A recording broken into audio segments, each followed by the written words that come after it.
As many of the world's industries suffer in uncertain economic times, revenues for the video game and interactive entertainment industry go from strength to strength. In 2009, they're expected to reach $57 billion. Traditionally, Asia and the United States have supported the biggest video game markets, but Europe has now sneaked into second place, ahead of the US. And within Europe, there's one small country that's punching well above its weight.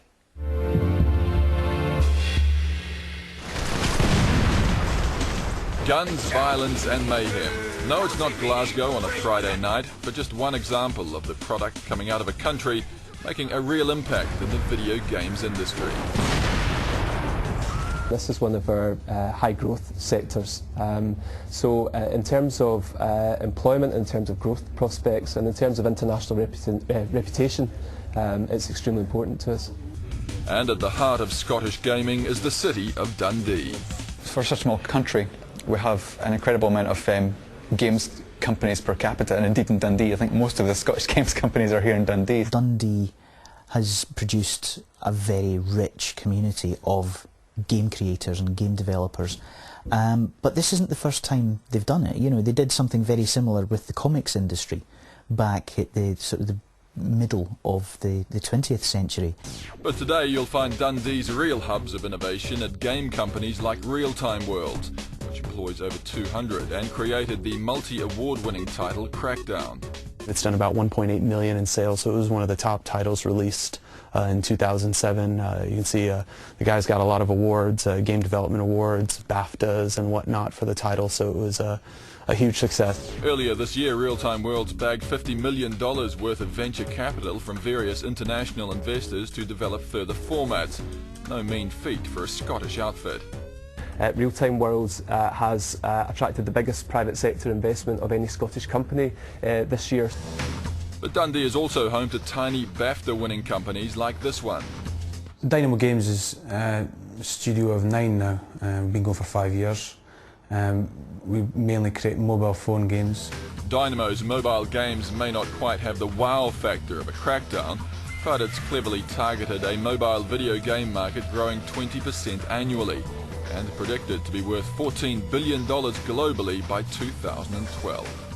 2 billion handsets in the market now, and that's astonishing. And if you can tap even a small fraction of that audience, you've got something absolutely enormous. Yet the city's magnetism for gamers is far more likely due to this place, Abertay University, home of the world's first degree course in video game design. Really the first course to really offer the really kind of technical depth and expertise, you know, for the student to come out and so they could actually get a job in the games industry. But this diagram on the wall of Abertay's games department, charting the games industry's history here, offers another clue as to why video gaming has blossomed in Dundee. It's absolutely been, you know, the most critical thing. I guarantee that you will find this man. The phenomenally successful Grand Theft Auto series was originally created by an Abertay graduate and is now produced in Edinburgh by Rockstar North.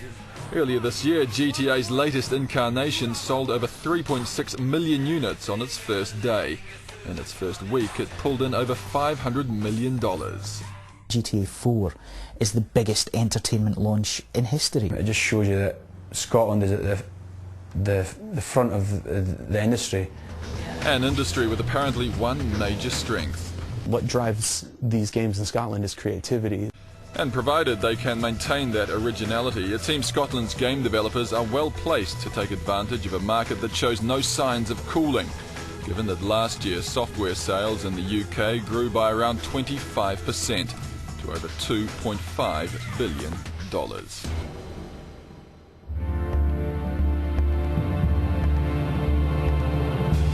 People in Southeast Asia are some of the biggest football fans in the world.